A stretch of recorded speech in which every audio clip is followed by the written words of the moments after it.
Assalamualaikum, salam sejahtera. Saya Zulfitri Yusof bersama anda dalam Pantau Kerajaan Baharu. Ada beberapa cerita khususnya berkaitan dengan politik dan juga perjalanan di Dewan Rakyat yang akan saya kongsikan dalam Pantau Kerajaan Baharu pada hari ini.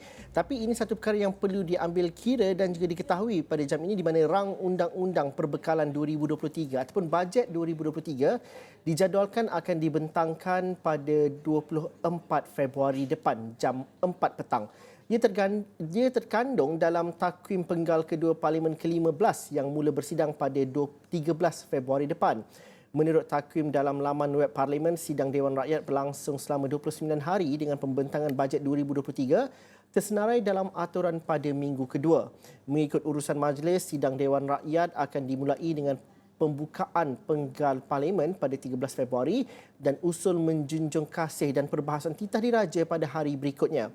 Perbahasan titah diraja pula berlangsung selama 5 hari bermula 15 Februari diikuti jawapan menteri selama 2 hari. Selepas itu, bajet 2023 dibentangkan Menteri Keuangan pada 24 Februari disusuli dengan perbahasan belanjawan di peringkat dasar pada 1 Mac hingga 7 Mac 2023. Menteri berkaitan akan menjawab selama 2 hari selepas perbahasan sebelum diteruskan ke perbahasan belanjawan di peringkat jawatan kuasa selama 10 hari.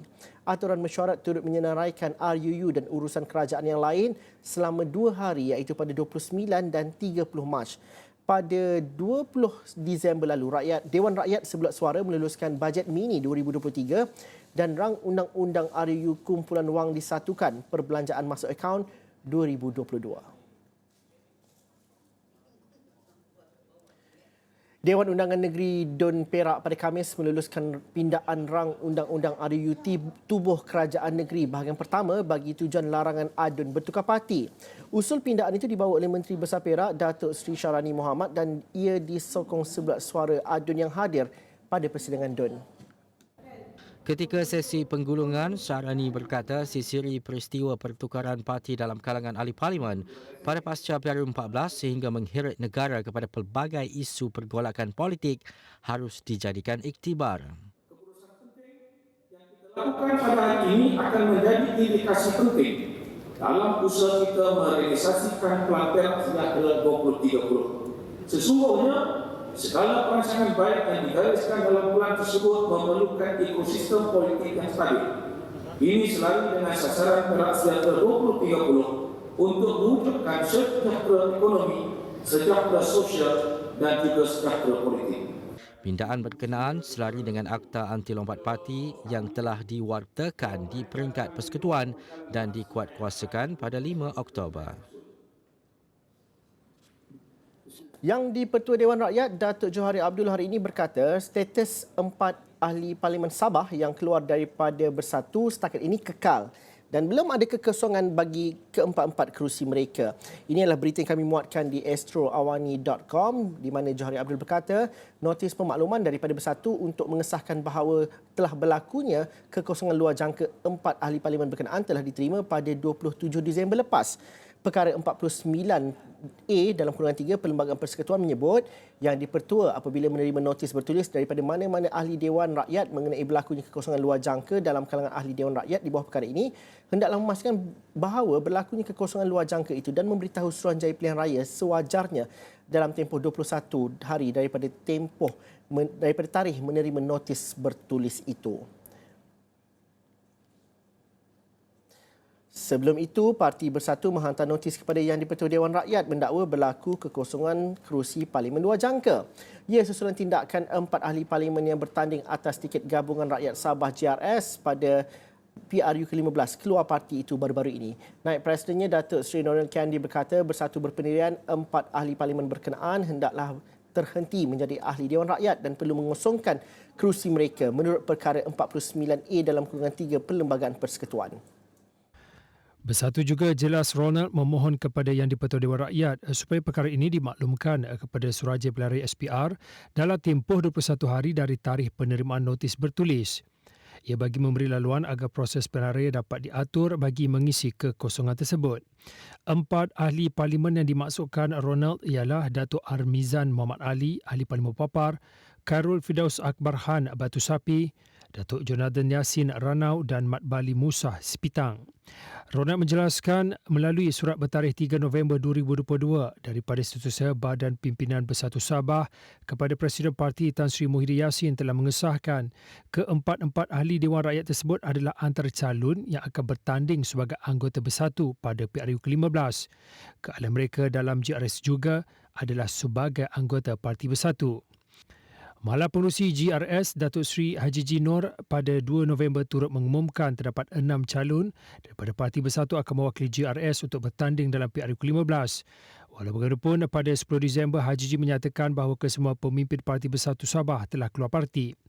Selain itu, Ronald memberitahu tindakan 4 ahli Dewan Rakyat tersebut berada di blok kerajaan pada sidang Dewan Rakyat lalu disifatkan sebagai melanggar janji pilihan mereka kepada para pengundi. Susulan tindakan berkenaan, Ronald berkata keahlian mereka sebagai anggota bersatu telah gugur mengikut perlembagaan parti dan perkara tersebut telah dimaklumkan melalui surat bertarikh 21 Disember 2022. Di astroawani.com juga kami muatkan artikel daripada bekas Menteri di Jabatan Perdana Menteri Parlimen dan Undang-Undang Datuk Seri Muhammad Nazri Abdul Aziz. Kata beliau, 4 ahli Parlimen Gabungan Rakyat Sabah JRS boleh kekal sebagai ahli Parlimen tanpa perlu diadakan PRK, di mana hujah Nazri berdasarkan Akta Anti Lompat Parti yang diluluskan diwartakan calon bertanding atas lambang parti dan bukannya keahlian. Dalam kes di Sabah, 4 ahli parlimen itu bertanding menggunakan lambang JRS dan bukannya Parti Pribumi Bersatu Malaysia. Untuk berbicara dan juga berdiskusi mengenai perkara ini, apakah masa depan 4 ahli parlimen JRS ini, Saudara Mujibu Abdul Muiz, Fellow Kursi Institusi Raja-Raja Melayu UiTM bersama dengan saya pada jam ini. Saudara Mujibu, bagaimana kalau kita rakyat Sabah pada hari ini? Adakah situasi dan juga apa yang berlaku dengan notis yang dikeluarkan oleh Bersatu, respon daripada speaker dan juga apa yang dikatakan oleh bekas Menteri di Jabatan Perdana Menteri itu, adakah ia sesuatu yang menggusarkan bagi pemerhati politik di Sabah? Ataupun apa cerita sebenarnya yang kita perlu ketahui status 4 orang ini? Baik, terima kasih Zul.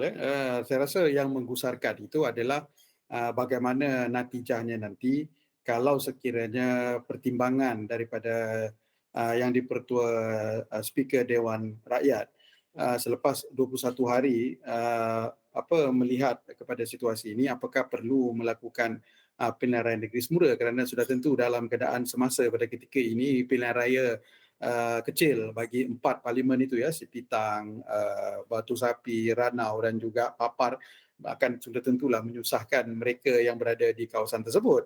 Tapi daripada sudut perundangan, saya rasa intertwin di antara Akta Lompat Parti ini dan juga kedudukan loophole bertanding di atas Gabungan Rakyat Sabah ataupun Bersatu itu sebenarnya yang perlu menjadi pertimbangan dalam kes ini.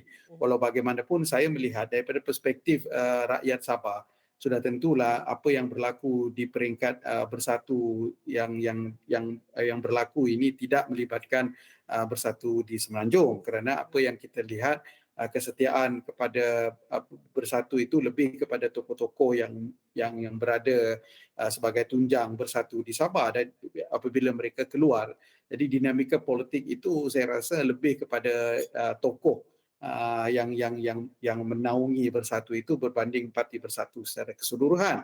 Jadi dalam konteks ini kita melihat Haji G sebagai tokoh terbesar Bersatu itu yang sudah pun menubuhkan JRS sebelumnya, dan JRS ini menjadi satu platform baru kepada gerakan politik yang melibatkan tokoh-tokoh yang terpisah daripada parti-parti tunjang mereka sebelumnya, mungkin daripada UMNO, daripada Bersatu, daripada warisan itu menjadi nukleus kepada JRS ini. Walau bagaimanapun saya rasa pada ketika ini semua pihak harus membiarkan yang di-Pertua Dewan Rakyat itu sendiri menentukan, dan selepas 21 hari kita lihatlah bagaimana keputusannya, apakah Akta Lompat Parti selepas kekosongan luar biasa ini berlaku menjadi dikuatkuasakan dan ada pilihan raya ataupun sebaliknya. Bagaimana kita melihat kepada tindakan Bersatu untuk menghantar notis ini sebagai satu presiden kes untuk menguji Akta Lompat Parti itu? Kalau kita lihat di situ, itu dari sudut perundangan. Tapi kalau bagi Bersatu di Sabah, adakah ini dilihat kepada satu strategi survival bagi parti politik itu di Sabah?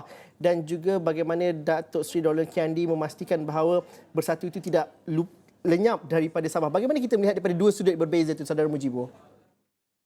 Ya, permasalahan dengan bersatu di Sabah ini sudah tentu berkenaan dengan survival, apatah lagi dengan adanya GRS itu sebagai payung baru kepada parti-parti pecahan di Sabah ini. Sudah tentulah antara yang paling terkesan adalah bersatu, kerana sebelumnya bersatu boleh dilihat sebagai tunjang kepada GRS dan keluarnya tokoh-tokoh penting mereka dengan menyertai GRS, dan sudah tentu bekerjasama dengan kerajaan persekutuan, terutamanya Pakatan Harapan di peringkat federal, itu akan menjadikan survival bersatu itu lebih kritikal, disebabkan kita faham kedudukan tokoh-tokoh bersatu yang menghidupkan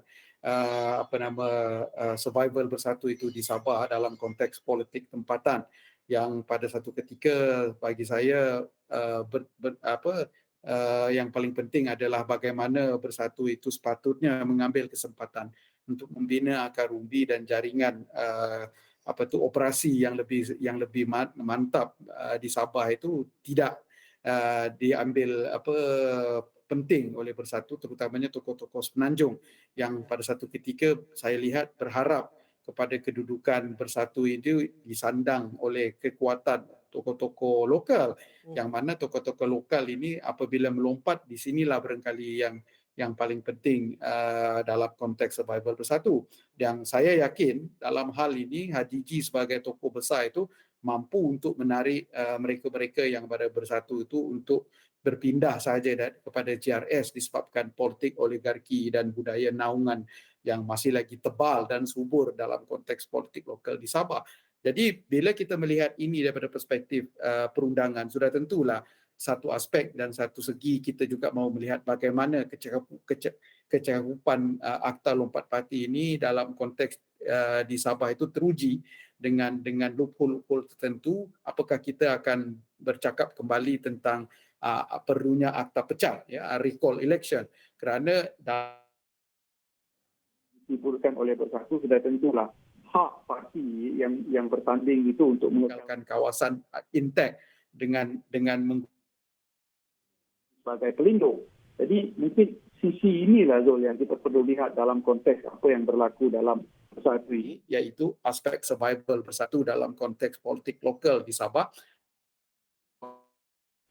Nampaknya utuh dengan pakatan yang begitu baik di Perikatan Nasional bersama dengan PAS, tapi ini dalam konteks kepentingan bersatu di dalam politik lokal di Sabah ini berkali menjadi isu terbesar dalam hal ini, dan juga tentulah kita melihat sejauh mana Akta Lompat Parti itu benar-benar mencakupi perkara-perkara yang patutnya dilindungi secara umum, iaitu kepentingan untuk mengekalkan kerusi kepada parti yang menang berbanding dengan calon yang memenangi mewakili kerusi itu. Saudara Mujibu, situasi ataupun kedudukan GRS pada ketika ini, kita bercerita bukan kepada apa yang berlaku 3 bulan lepas, tapi pasca PRU15 yang sudah mencorakkan keadaan politik dengan cara yang berbeza. Kesepakatan di peringkat federal, di peringkat persekutuan juga membayangkan percaturan politik di peringkat negeri juga perlu berlaku dalam nuansa yang berbeza. Bagaimana kelebihan yang ada pada Datuk Seri Haji G dan juga GRS pada ketika ini? Dan juga apa yang dapat kita lihat pembaharuan dan juga sinar masa depan yang ada kepada parti-parti tempatan di Sabah. Ini diambil kira dengan beberapa perwakilan GRS yang diletakkan sebagai menteri dan juga timbalan menteri contohnya. Sejauh mana ini akan menguatkan lagi GRS dan juga menstabilkan keadaan politik Sabah yang seringkali dilihat sebagai fragile seketika yang lalu? Ya, dari satu segi barangkali GRS mendapat laba yang baik selepas pembentukan kerajaan persekutuan secara campuran. Ya, walaupun UMNO barangkali juga dianggap sebagai partner yang penting di peringkat kerajaan persekutuan, tetapi dalam konteks UMNO Sabah tidak mendapat habuan ataupun pulangan yang lumayan berbanding dengan bersatu, ya, walaupun dalam konteks mereka sebagai GRS ini dan sebagai rakan gabungan yang membentuk kerajaan negeri Sabah daripada posisi 4 menteri itu barangkali boleh diimbangi. Cuma perundingan belakang tabi ini bagaimana rundingan, apakah UMNO dari satu aspek melihat kepada survival UMNO, dan sudah tentulah peranan Zahid Hamidi sebagai presiden itu yang mahu mengukuhkan kedudukan beliau bukan sahaja di dalam kabinet dengan menarik mereka yang rapat dengan beliau berada di dalam kabinet, tapi juga melihat kepada UMNO keseluruhan dengan mengesampingkan tokoh-tokoh penting daripada UMNO Sabah untuk berada di kabinet dan memberi kelebihan terhadap satu.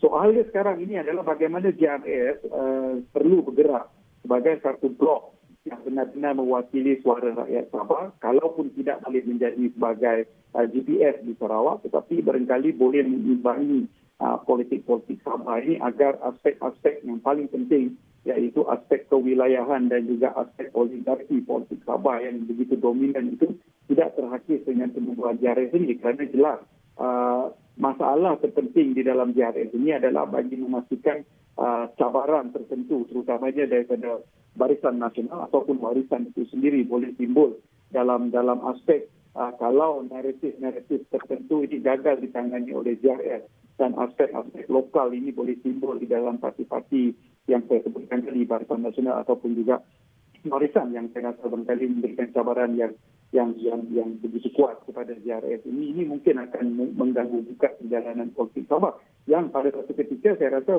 selepas PRU15 barangkali akan tenang kerana pilihan raya negeri itu barangkali akan berlaku dalam 3-4 tahun lagi. Tetapi dinamika politik Sabah yang begitu kuat terdampak dengan personality oligarki yang menguasai politik dan juga aspek-aspek kewilayahan yang boleh ditukar ganti dalam naratif tertentu yang dibawa oleh parti-parti politik itu barangkali boleh mengganggukan kestabilan politik Sabah dan sudah tentu impaknya akan terasa pada JRS sebagai pada satu ketika ini pakatan yang begitu longgar dan dalam masa yang sama juga naungan pada JRS itu kita tidak clear lagi siapa sebenarnya yang menjadi parti anchor ataupun dominasi dalam JRS memandangkan Bersatu Sabah secara umumnya kita kata sudah tidak lagi berada di dalam JRS itu sebagai tunjang utama. Okey, Saudara Mujibu, kita berhenti rehat seketika dahulu.